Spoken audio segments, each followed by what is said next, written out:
Olemi made a What is Prison Abolition video. Are you hungry, by the way? Yes. Okay. How do you feel about sweet green salads? Yeah, that sounds great. Okay, I'm gonna order right now for both of us. Then I'm gonna order because I'm starving. I usually eat at this time, so we can do that while we watch this Olemi video. It's like she's here, but not really. I mean, they're killing my friends. It's as simple as that. And I've been all the years that I've been alive. So you don't agree then? I mean, when people say, oh, it's okay for him, he's escaped. What have I escaped? Where, anyway, would I go to escape? To your country? Where would a fleeing black man go if he wanted to escape? If you break faith with what you know, that's a betrayal of many, many, many, many people. I may know 6 people, but that's enough. Love has never been a popular movement, and no one's ever wanted really to be free. The world is held together, really it is held together, by the love and the passion of very few people. I'm an abolitionist. Yes, that does mean I believe we need to abolish prisons, policing, and America's entire criminal system as it exists. But we recognize that the powers that be won't simply open up all the cells and close all the courts tomorrow, just as we recognize that we do not yet have the resources, the institutions, and the support systems in place to make that feasible. But we also recognize that mass incarceration is invested in ensuring that we never do, which is why the first thing you should know is that abolition is a vision for the future. A world I where agree we with all of divested these from police, takes, courts, by and the way. That's what I told you. Because instead of pumping money of into course. the criminalization of the That's most why I say, disenfranchised like, among optically us, we put that money. That's why I say, optically speaking, if I'm going to be making an argument, like it's one that I think. Here's the thing, okay?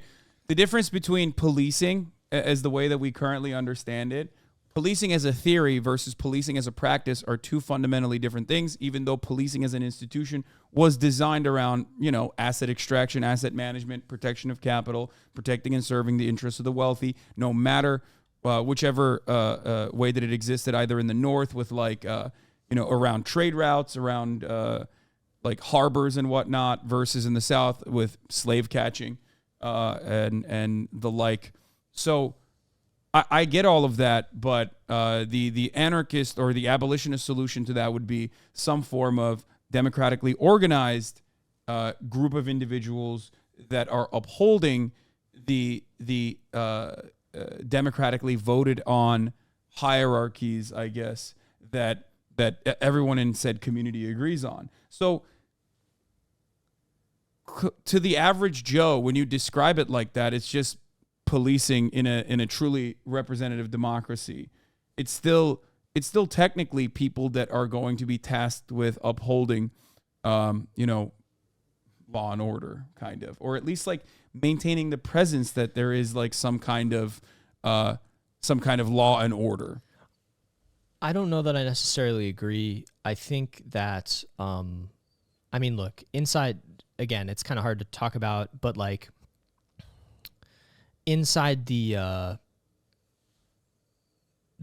like area that this weird area we're talking about, there's this democratic idea, but also abolition as a concept is also thinking about like your community as like your neighbors, like having relations, because this is also part of the problem with capitalism is that we are so atomized and like separated from one alienation another. And isolation.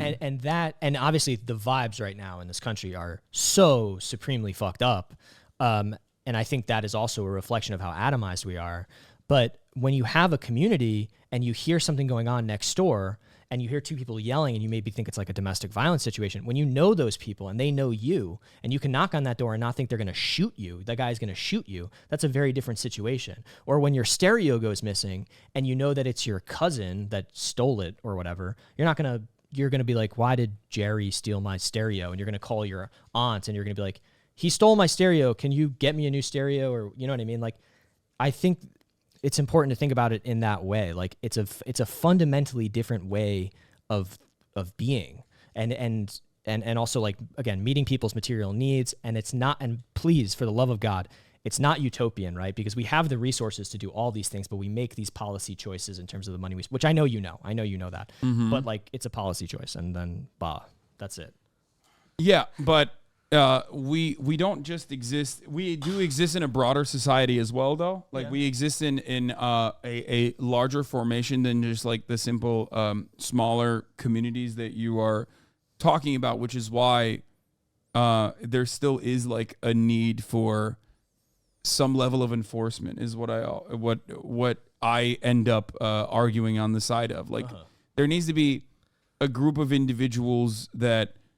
Everyone is like, yeah, that's great.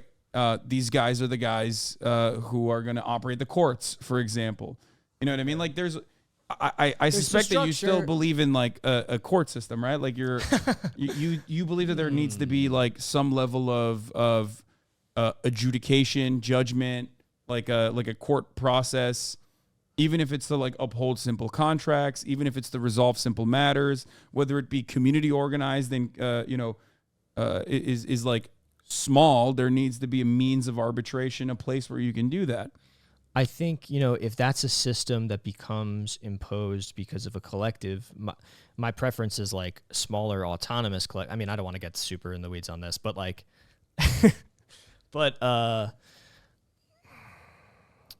I understand your trepidation and I hear what you're saying. I think a lot of people do this, and I think it's I would just ask you and like people to try to fight the inclination to give in. Like I feel like it's ceding ground in a way. Like I hear you, but I think that idea of like there needs to be enforcement or there needs to be this. I think it is giving too much credit to the system and not realizing that even in our own minds we have like reproduced the prison in our own minds. That's what I think. What do you mean by that? Like, it's hard for us to imagine. Also, you need to order food as well while you're doing this. Go ahead. But don't show it on camera. Okay. So, yeah. I don't want people to see my order. Yeah. Well, or my address. I think that it's would on be, there? Well, it could. I didn't know where you lived. You had to send me it. Yeah. Anyway, go on. I was going to dox you. What did you get? I got a custom salad. Do you want the same? I mean, it's like super high protein. No, I'm not going to do that. Okay, pussy. Here you go. Wait, that's it? What did you get? I got the pesto parm. That's it? Yeah, that's fine. You don't want something nicer than that? What do you mean? It's fine. Okay, whatever. All right, dude. Let's go to Ole. No. Let's go to Ole. It's fine. Oh, come on. What do you mean?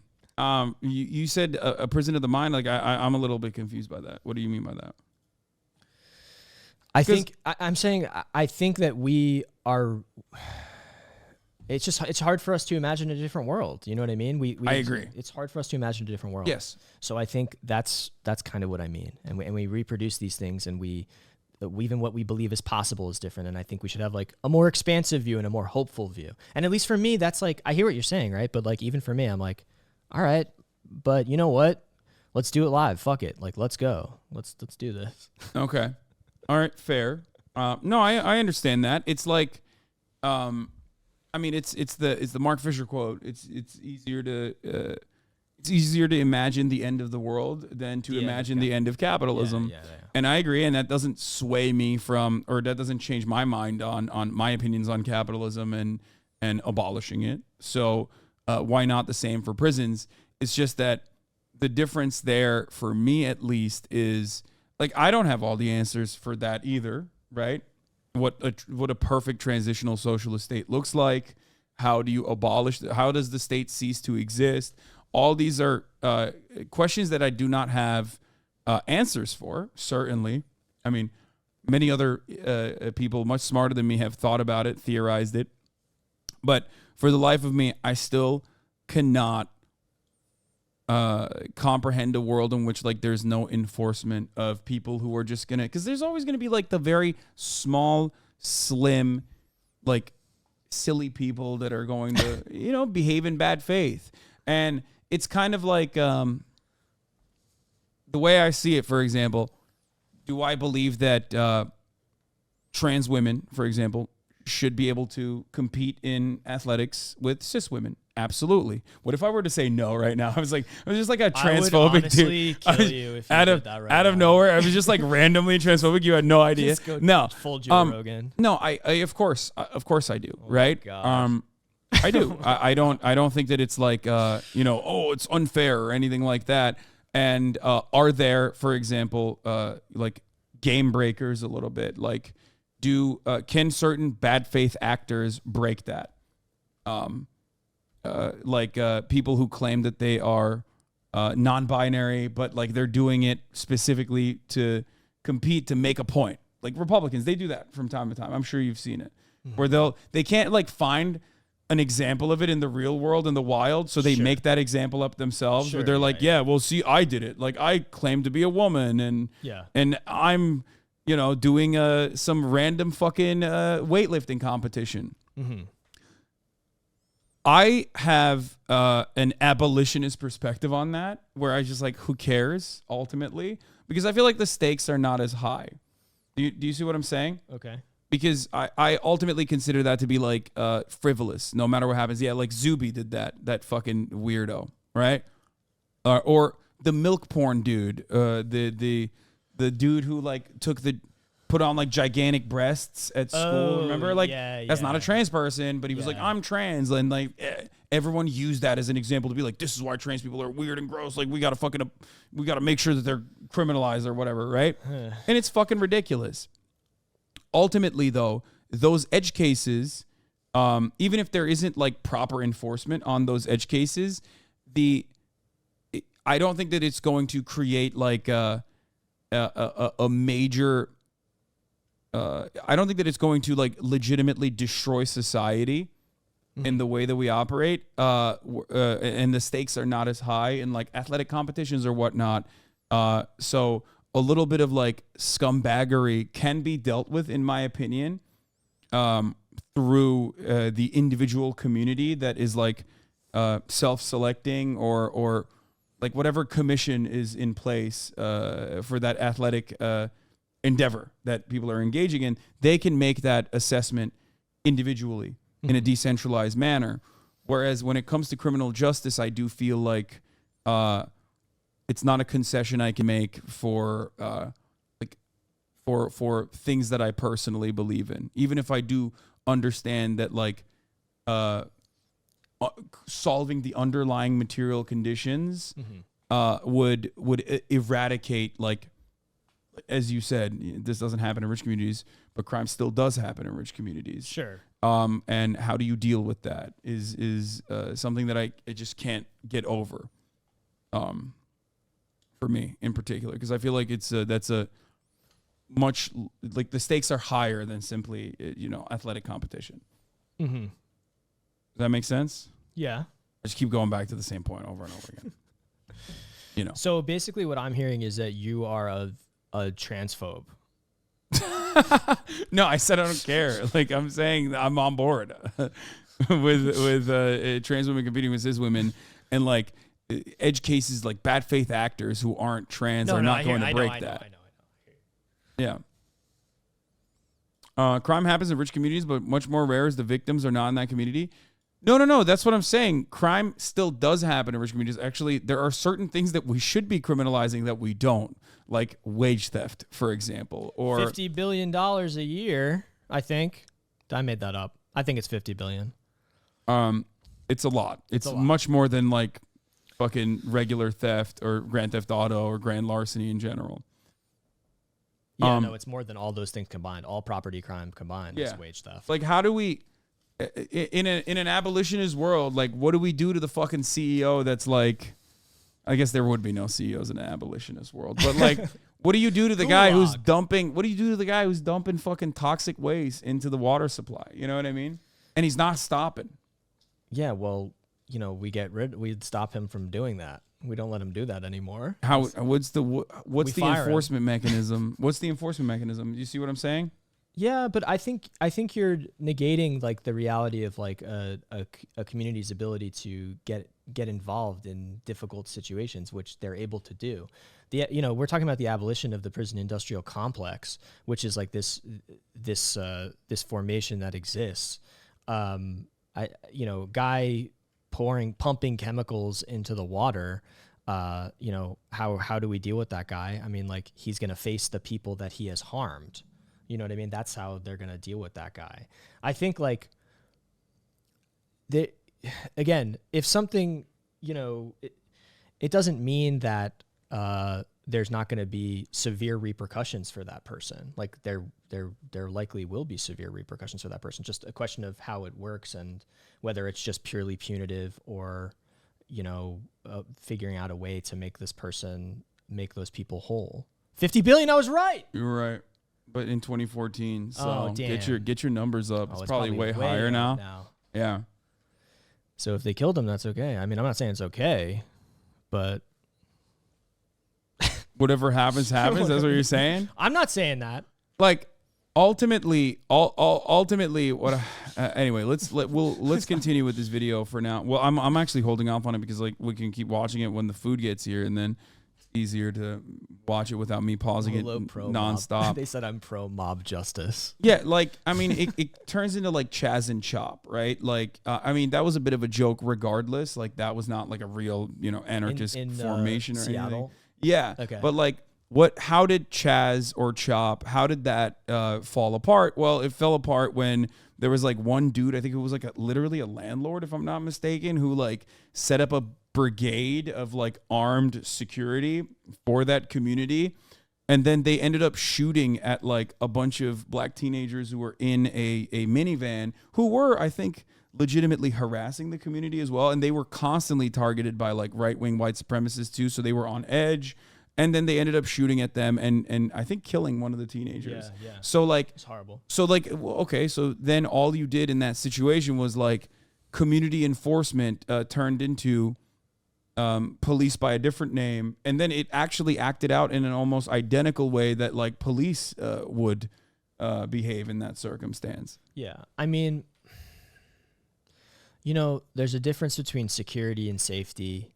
And I feel like the stuff you're talking about is security and not safety. And I think that safety, again, and I hate to be a broken record here, is because maybe it's not satisfying to people, right? But like safety is this idea, that's based in a group in the community of people knowing each other and being able to actually connect and hold each other accountable in different ways.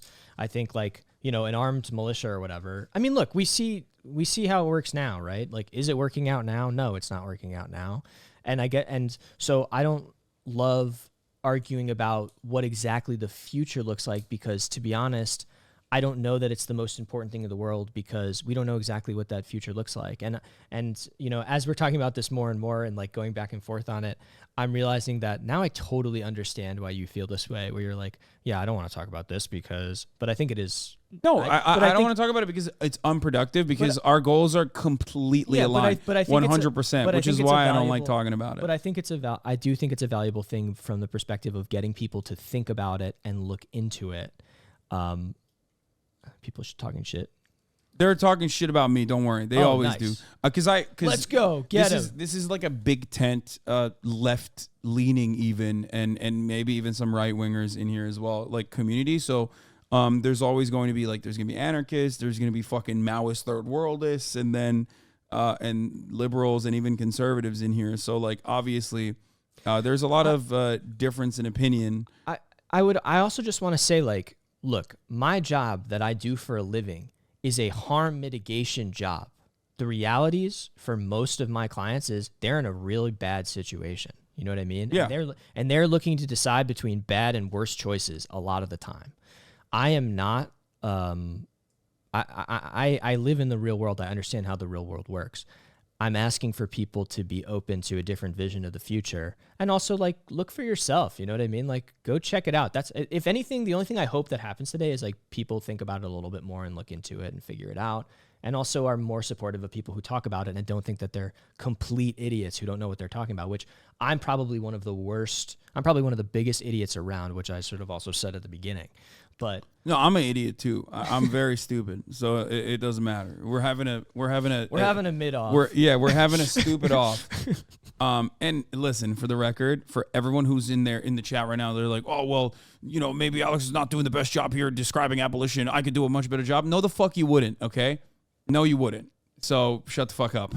For everyone always fancies themselves to be this like incredible communicator when in that. in a situation like this one where like you get tense no matter what, you know what I mean? It's an unfamiliar surrounding, unfamiliar environment. It doesn't work that way. They're cooking me. What, me? No, I'm kidding. No, they're not. They're not cooking. But ultimately, all right, let's watch this and then we'll go through points point by point. Crime, like poverty, unemployment, poor housing, starved school systems, mental health issues, and more. We must reckon with what our criminal system is to understand why abolition isn't about depriving us of the means to stop crime or address harm. It's allowing us to design a system where we do those things for the very first time, because that is not what we currently do. Mass incarceration is slavery, a fact that the 13th Amendment explicitly acknowledges by abolishing slavery except for anyone convicted of a crime. In the same breath that the U.S. government purported to... The only abolition we advocate for here is the abolition of the top of the hour ad break, by the way. Sorry. At the top of the hour, there's a 3-minute ad break. And if you no longer want to see those ads, there you go. You can be a full-blown abolitionist in that regard. 100%. Okay? For $5 or for free with the Twitch Prime, by taking an Amazon Prime account and connecting it to your Twitch account, you can get 1 free Prime subscription a month. You can also get gifted a sub if you're lucky. Here's a 3-minute ad break now. Okay, let's continue. Speed Razor, thank you for the 5. Get the abolish slavery. They established the means to continue the practice. And slavery is as much a business as it is a sin. And a business is meant not just to continue, but to expand, to make more and more money. Nearly 2 million people are incarcerated in America, over 400,000 of whom have not had a trial or been convicted of any crime. Nearly 60% of all incarcerated people are Black or Latino, and the vast majority of incarcerated people earned wages below the poverty line prior to their arrest. And America makes over $11 billion yearly in goods produced by prison labor, both private and public. Incarcerated and formerly incarcerated people owe at least $27.6 billion in fines and fees nationwide. Their families spend over $2.9 billion in commissaries each year, in addition to another $14.8 billion in costs associated with moving, eviction, and homelessness brought on by these cases. No system that is designed and maintained in furtherance of making money by subjugating and imprisoning specific populations for allegedly committing certain harms simultaneously intends to rid us of those harms and thus their means of production. So if slavery is a system of bondage where a person is treated as property, deprived of their freedom and personal liberty, and forced to perform labor for another's gain, mass incarceration is slavery. And it's making the rich richer and absolutely no one safer. But I understand that in spite of everything I'm going to say to you, if this is the first time you're hearing about abolition, or maybe you even know a little about it, it might seem impossible or crazy. And that's fair. The first time I heard about abolition, I was a junior in college being introduced to Our Prisons Obsolete by Angela Davis by my thesis advisor, and it sounded crazy to me too. But if you want to change someone's mind about something, the first thing you need to understand, what I believe my professor understood when she referred me to Angela Davis, instead of engaging how taken aback I was at the very concept of abolition, is that nobody ever abandons their entire worldview the first time it's challenged. It doesn't matter how many facts, stats, case studies, compelling narratives, or undeniable evidence you have on your side, people simply do not rip the foundation out from under themselves at the first indication that there may be cracks. People believe what they're taught, and rarely on their own do they have occasion to question what was presented to them as fundamental truths. The sky is blue, grass is green, cops are good, robbers are bad, justice is served when someone goes to jail. But just having it brought to my attention that we didn't always have or rely on prisons, combined with the realization that there are other countries that do not invest in punitive prison systems and instead invest in genuinely care-based, community-based, rehabilitative models, immediately shifted my world. Just learning that it was possible to have a society without prisons instantly diminished how radical the mere suggestion had seemed to me, because up until that point, I'd never noticed that because I was born into a world with prisons, I thought they were as natural to earth as dirt, water, and air, rather than the man-made institutions that they are. But before we can understand how we get to abolition and why it's necessary, we first must understand why mass incarceration and prisons aren't, and exactly what they're meant to accomplish. When you say you want to abolish the prison industrial complex, or more specifically, policing in prisons, one of the first things people ask you is how then will we stop crime? And the premise that underlines that question, that our existing system does this, is wrong. I agree with that. Yeah, like, I don't think that I don't think that our current system stops it. Obviously, if they did, America would be the crime-free utopia. It would be like literally the least, like there would be no fucking crime. We technically have 25% of the entire world's prisoner population inside of our borders. I mean, unless we fucking incarcerate every single citizen, like it's not stopping. It doesn't seem to be. We have horrible rates of violent crime in comparison to that. It seems like maybe the underlying material conditions, poverty, is what is causing a lot of this crime to continue happening. But she brought up a really good point as far as like care-based structures, right? Like rehabilitation-focused forms of criminal justice. I don't know if Olayemi's talking about like Norway or whatnot, and I feel like that's an example that gets used all the time.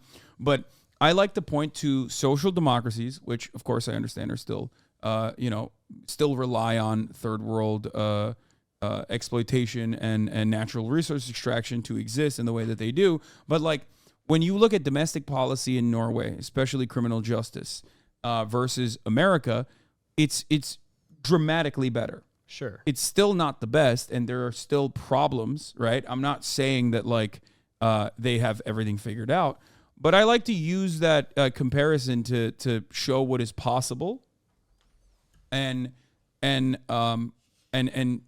show that like that is a successful, viable alternative to what we have. That also kind of, in my opinion, still proves that there is like a necessity for some form of containment. You slipping that in there, man. It's just like the knife in me every time. Yeah, but no, I think yeah. I mean, I hear you. I think that part of the issue in the United States specifically is that it's so racialized. That the prison system is so racialized. And yeah. I mean, obviously the history there, but even just the current enforcement and the majority of people in there are people of color. They're also the people who are constantly criminalized and surveilled by the police. Yeah. That it's hard to imagine that any massive reforms, which unfortunately even like in our political climate seem like impossible, even those reforms like still wouldn't be as effective, right? Like it wouldn't. It's good, it's good to have like baselines maybe, but I would point back to that idea of like the non-reformist reform. Like I'm not against reforms, right? I'm not against helping. I wasn't against bail reform. It was great. It got a lot of people out in New York. It was really helpful. I'm against things that like maintain power structure or like build them up or give more capacity versus like, kind of taking it down. That's a little bit or a lot. Okay. Yeah, I mean, it's still better. You want to fight? Marginal improvements. Well, I mean, what happens when one party loses? I don't know. You tell me. I'm just saying, like, no cops, no. I got the strap. No cop. Oh, I have it right here. It's on my. You don't know how fast my hands are. It's on my side of the table.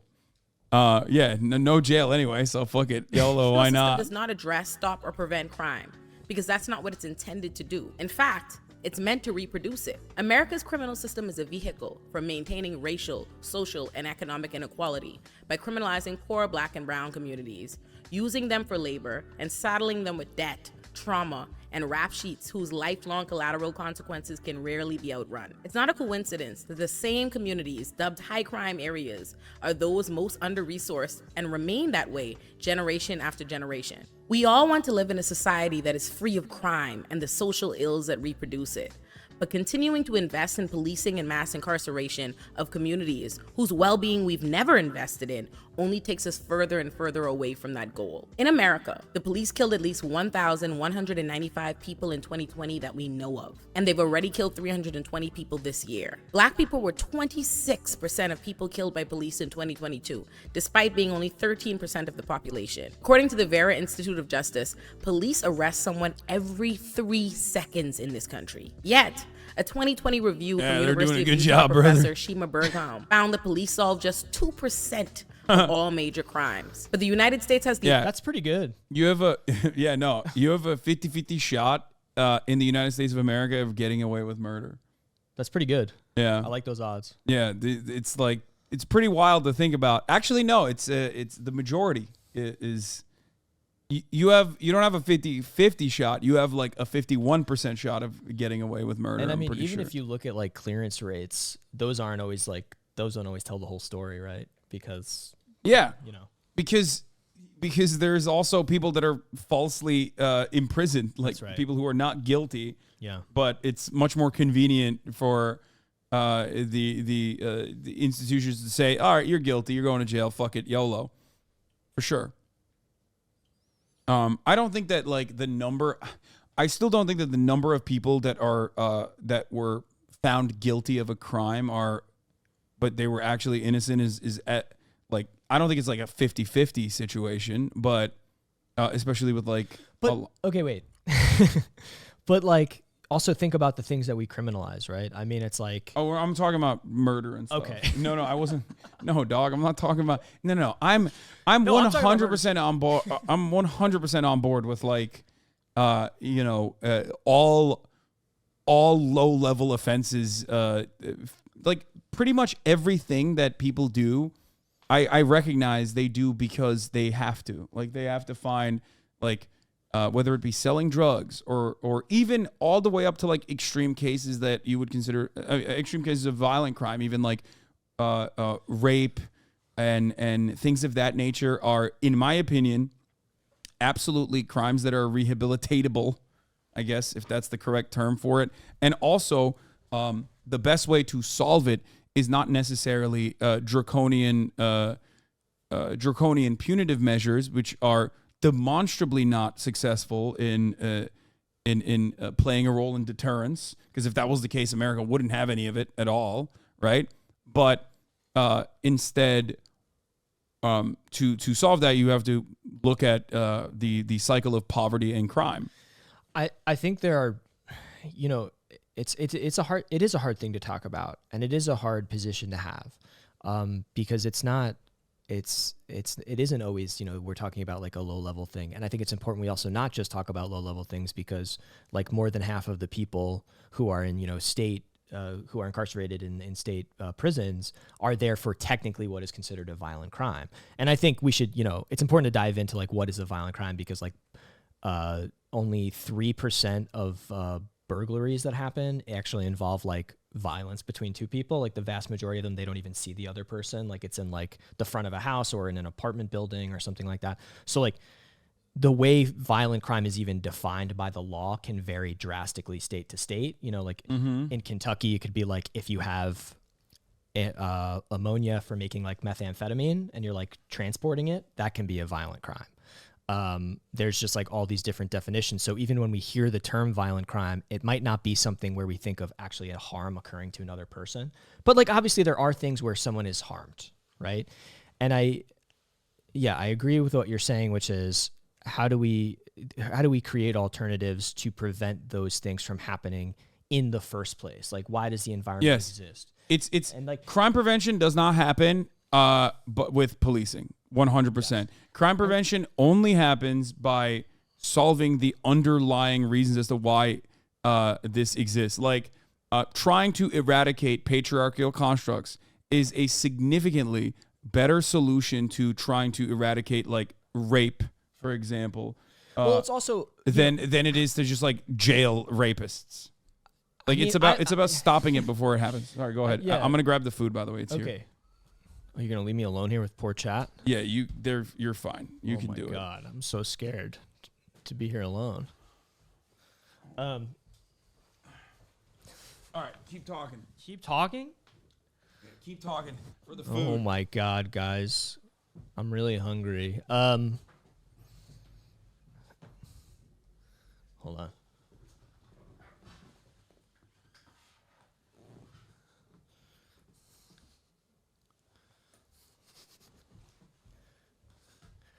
All right, chat. How's it going? Everybody go support Oleemi, though. Go sub on her YouTube. She's great, and you should be supporting her.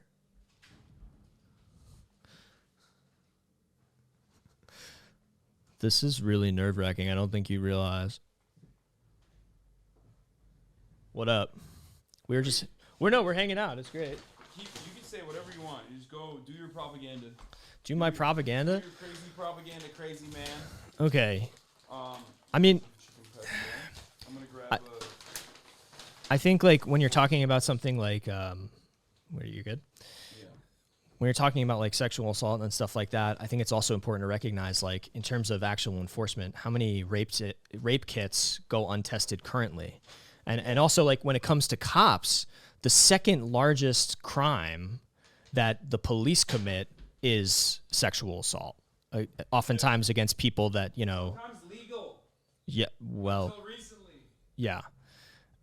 So I think that's also important to think about that inside of these contexts. It's not to ever excuse people from doing some kind of horrific thing that obviously has someone who is harmed, but I think it's really important to recognize that the system as it stands right now doesn't center the victims. It really does not center the victims. And so many times you'll hear from people who went through a court process where they actually dealt with prosecutors.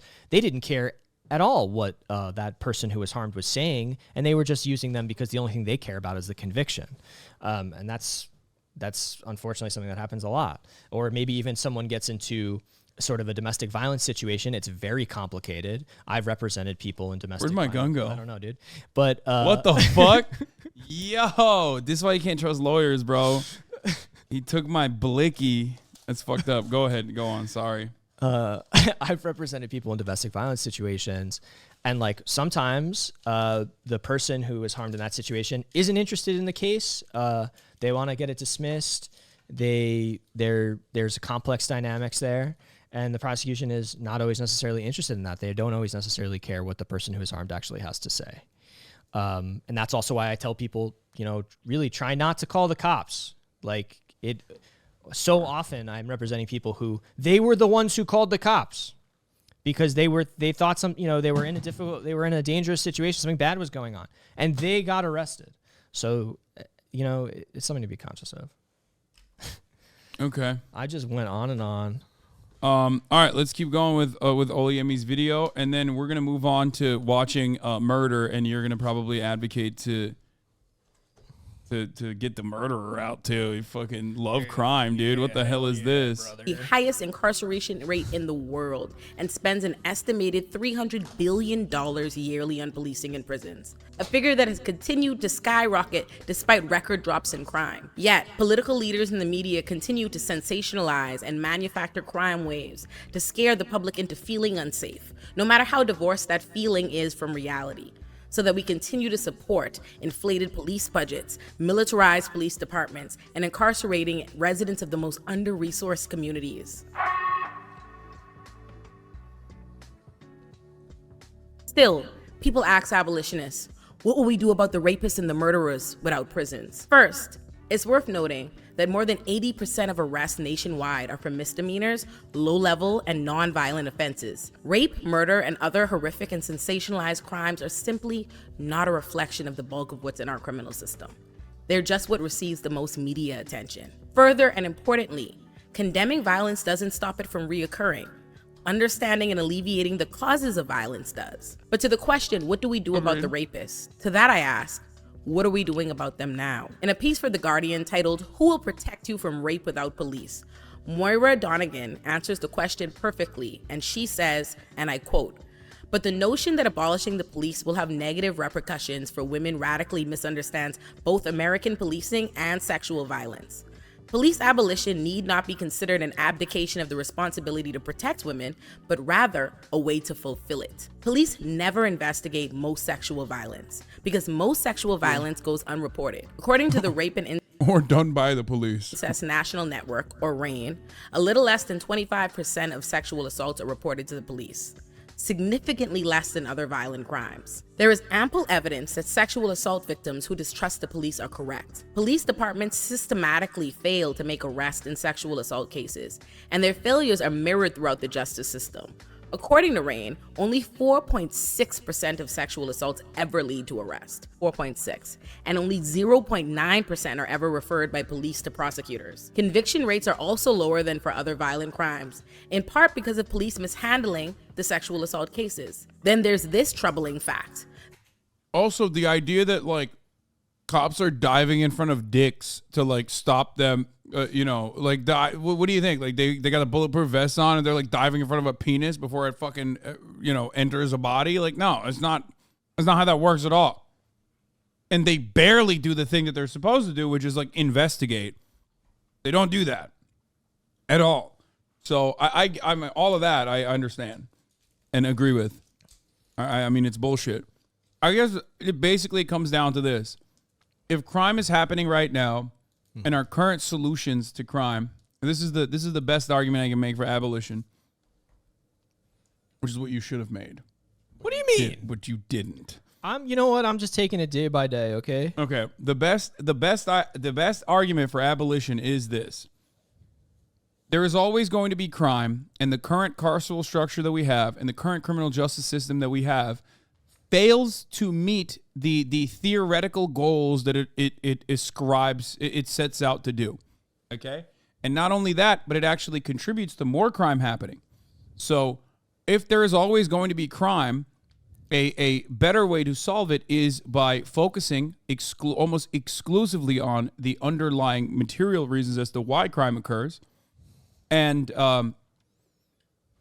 moving away from that. And still, some crimes are going to happen, but it would be better solved by the community rather than a police force or a prison system. Hasan is mansplaining to me right now.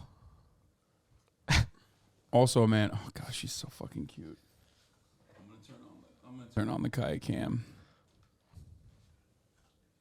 But like, this doesn't mean that crime is not gonna happen. It's gonna happen. But it's already happening, and they're not doing anything about it anyway. So you might as well have a better solution that, focuses almost entirely on the reasons as to why it happens and solve those problems instead.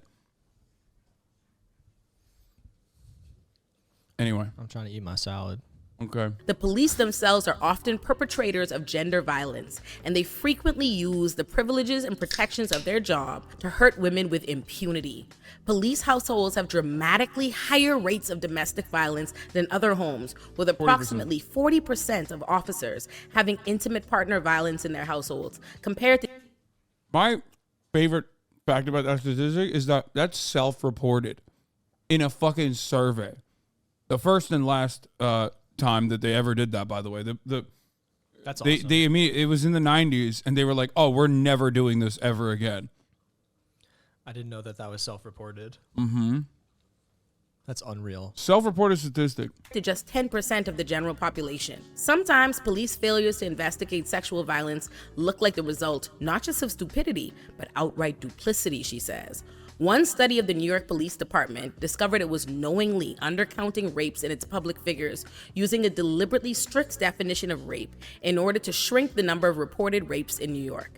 An inquiry into the NYPD found its Special Victims Unit division to be grossly dysfunctional, with officers instructed to simply not investigate misdemeanor sex. Mariska Hargitay. Why do you say no? Because she failed us. Oh. Okay. Sexual assault cases. Conservative estimates indicate that American... Good reacts, man. Don't quit your day job. Don't quit your day job to do this. Okay. Police departments have over 200,000 untested rape kits in their possession, with DNA samples that could be used to identify rapists and prevent future assaults collecting dust, often because police have not bothered to send them to be tested. On top of that, a 2015 investigation by the Associated Press found that roughly 1,000 officers lost their badges in a 6-year period for rape, sodomy, and other sexual assault, sex crimes that included possession of child pornography, or sexual misconduct such as propositioning citizens or having consensual but prohibited on-duty intercourse. A 2003 national study by the Police Professionalism Initiative found that 40% of reported cases of police sexual misconduct involved teens, often young women involved in youth engagement and job shadowing programs. Despite our reluctance to state plainly what mass incarceration is, it's why abolition is neither radical nor unnecessary. Okay, but she didn't talk about how to Abolition deal with is about preventing harm, and the fun... But this is the point. The point is that, like, it still is going to exist, but the current means of solving it are not real and they are actually making it worse. Yeah. Ironically. Well, So, not like, ironically. I mean, no, I mean deliberately by design. right. But yeah, but the point is, optically speaking, no one, and I mean no one, is going to get on board with that because they're going to say, okay, well, that's. Most people don't, is what I'm saying. Most normies don't. They look at that and go, like, I haven't been able to figure out a good way to advocate for this. To the Normans, you know what I mean? Where they will always still go back to, like, okay, what about, rapists? Like, what do you do when someone rapes them? Do you just, like, go do a kumbaya circle? You know what I mean? No. That's just. I mean, I think, it's these, they're difficult questions, but I think it has to do with, like, restorative and transformative justice. So restorative justice is saying and we talked about it a little bit, but the idea of you're centering the person who is harmed and you're asking what they need. And oftentimes in a restorative justice situation, it's like community members who lead sort of like an arbitration process where these two people come in and someone admits a harm that they have done. And they apologize to this person, they express remorse for it. And then they figure out a way for this person to, make some kind of amends for this harm that they've done. And I understand that some harms are far greater than others. But it's like, it's an alternative to a system that is purely punitive and tells you that there are good guys and bad guys, and we put the bad guys away, when we know that it's so much more complicated than that. And that's also just like not how life works, So I think, I get what you're saying, but I think ultimately what it boils down to is you are saying kind of some of the answers, which is like the system says it's about this, but actually it's not about this. It's not about safety. It's not about improving our lives and all these things. And it's actually exacerbating the problem and making it worse. And in fact, that historically is what it does and what it is by design. So we should get rid of that system. And I think like you're not totally at odds with it. You just don't love the idea of being like, yeah, I'm an abolitionist because then someone's going to say, what do I do in this situation? But that, and also I still do believe that, but just like you do, I guess, that there is like a way to solve that. But, if people don't want to admit it, if people don't want to admit a crime, for example, like I still think that there's going to be need for detectives. I still think. I think you just want to be a detective, and that's like why you have the strap. No, I do not want to be a detective. It's okay. You can admit it. Detectives are still cops. I don't necessarily like cops. Necessarily. I don't like cops at all. I'm a Twitch streamer. I qualify everything. You want to take her out? Hey there. Okay. She's been sleeping the whole time. So. But you can take, and she's like currently on her bully shoes, so don't take her out right now. Come back in a little bit. Okay, well you got her attention, so you can take her out. She hasn't peed at all yet in a while. So different and big now. What do you mean? Free her. No, quickly pick her up. Free her. Don't let her go. Okay, and take her. I won't rest until she is free. Take her to pee right now. Oh, close the wrong. Okay. Fundamental recognition that what we're doing now doesn't do that because it's not meant to. Instead, it makes matters worse because it's meant to. Even if we believe that there are just bad, poor people doing violent things, what is solved by locking those people in a box and making them spend every waking moment defending themselves from violence, sexual assault, and other abuses, all while trying to survive the psychological abuses of incarceration? If we also saddle them with fines and criminal convictions that prevent them from ever leaving poverty or the circumstances that led them to prison, not only have we done nothing to address the violent crime that's been condemned, we've given them every reason to act violently in the future. Then those people are released and sent back into the same struggling, under-resourced communities. That's why mass incarceration only ensures that communities that were already plagued by crime and violence never escape it. That's the problem with using prisons to disappear people while never addressing the underlying problems. The problems survive, even if the people don't. That's why defunding the police ending cash bail, and other laws, policy, and reform efforts that actually take power away from the state and decarcerate are central to getting us to a world without policing in prisons. But while FAIR doesn't create that world, it is precisely what keeps 2 million people locked behind bars, while the social ills that led them there rage on unaddressed. It's what keeps us protesting. Shut the fuck up about the echo, you dumb bitches. The noise gate is off so that you can hear Alex's voice better. America's criminal system, all while continuing to invest in that system. It's not fear of the people we've locked away. It's fear of the reckoning with the fact that despite incarcerating more people than anywhere else in the world and spending more money on some local police departments than other countries spend on their militaries, you aren't and don't feel any safer. The fear is in starting over. The daunting task of what it would mean to start from scratch. The fear of trying to create something new and possibly failing. The fear of admitting that all the harm mass incarceration has caused was for naught. And knowing that what's been done to people, communities, generations cannot be made right. Fear, just like guilt and defensiveness, cannot create. But it does keep us stuck in place, hiding our problems behind bars. Everybody knew peacocks were fly as fuck, but did you know they could fly? Like, we knew they ran. Okay. She killed it. It was great. But like I said, the ultimate conversation still revolves around edge cases, extreme shit, or even crime that occurs regularly that currently is not being addressed at all, which should be. You did not even like that salad. I liked it. I'm nervous. You didn't eat any of it. I had a little bit of it. Why don't you finish it? Don't be weird. What? Do you not like it? Do you want me to give you something else? That's my gun. Oh, you can't point it at me. What the fuck? You're gonna get me banned. What the fuck? Yo, I disbarred. Disbarred. The gun's fake, everybody. The gun is fake. Oh my God, sorry. It's not a real gun. It's not a real gun. I'm not a feeder. Okay, I'm a bit of a feeder.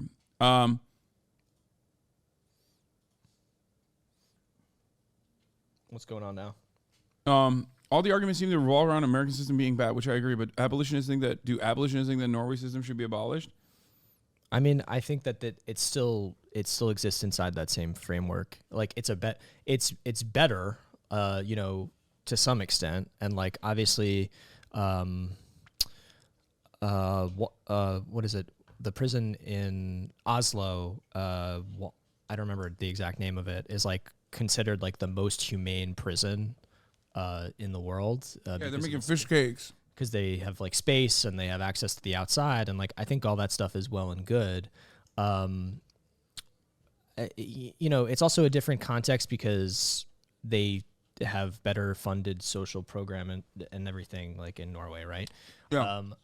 But I think that a lot of abolitionists are anti-capitalist, and so I think it's that'd be weird. Pro-capitalist but anti-prison would be think very odd. They go hand in hand. I think it's also Is it Halden? Yeah, Halden prison. It's a fundamental like change to the way our society functions. I think that's why it's a horizon and it's not next week or next month, which may be why it becomes something frustrating to think about. I also see people talking about like harms, that they've maybe experienced or like really difficult traumas that they've gone through. And it's never to like minimize something really bad that's happened to you in any way. It's just, again, just like a recognition that even at the individual level, the system is not really effective, and it shouldn't be, an individual experience shouldn't be generalized to the entire population because not everybody experiences things in the same way. And also not everybody needs the same, I don't know. They don't need the same thing in terms of a restorative process. So it is different for everybody.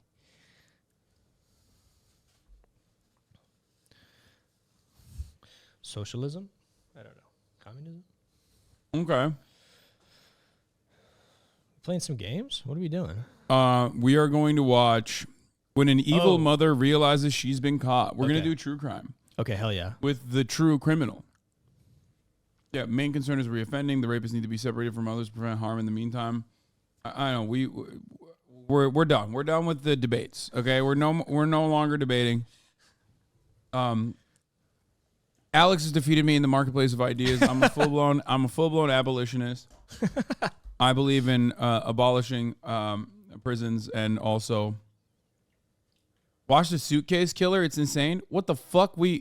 That's not even that's a thing that happened like last month. People already made YouTube essays about it. We watched it happen. Wasn't that like the new? Oh no. Was that the TikTok? No, it didn't happen last month. What the fuck am I talking about? No. We did watch it. We watched it. I thought it was like recent news story. We watched the JCS of it. This one is horrible. Enjoy. When an evil mother realizes she's been caught. And we're covering the case of Deja Watkins. Okay. I don't know if this might be too much, dude. Is there like one that's like a little bit lighter? Is there like a regular murder one? Like, Jesus Christ. People are saying this one is horrific. Yeah. I'm Anne Widdicombe, and I'm in. I mean, I've watched it so many times, yeah, guys. We don't need to watch. I can't. I've watched this documentary so many fucking times on the broadcast at this point. I'm Anne Widdicombe. You know who this is? No. She's a psychotic Tory that goes to Norway, their most luxurious prison, sees how successful their fucking methods are, and then at the end of it, her takeaway literally is like, well, it can't work in England. Yeah. It's poppycock. Like, literally, just like, her takeaway is like, yeah, doesn't work for where I'm at. Here, I Less think right clear is whether this level of luxury is needed for rehabilitation. All I'm interested in is whether this approach seriously reduces the reoffending rates. It really And is if her that means a bit voice. of luxury, then okay. What I'm wondering, as I finally leave here, is whether I've spent the last 3 days looking at something which is very nice, but which is actually just a puff of theory, and a very, very expensive theory at that. absolute psycho. She's a queen. That's not a theory, you fucking idiot. You experienced it in action. How can you say it's a theory? She's got a great Or haircut. whether I've actually been encountering a revolutionary way to treat criminals.